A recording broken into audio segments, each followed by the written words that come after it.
तर आज मी तुमच्यासोबत शेअर करणार आहे मसाला इडली आणि सिंपल इडली।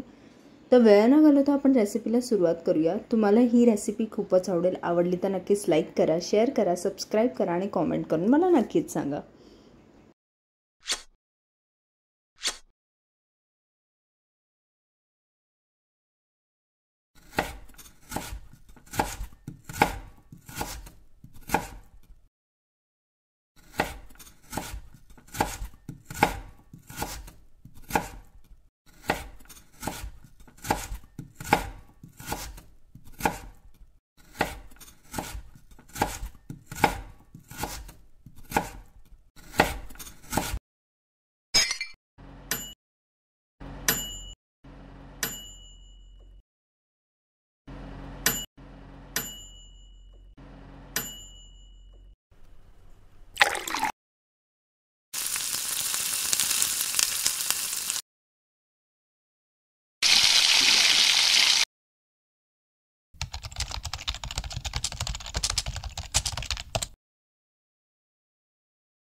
तर तुमची इकडे मसाला इडली आहे रेडी।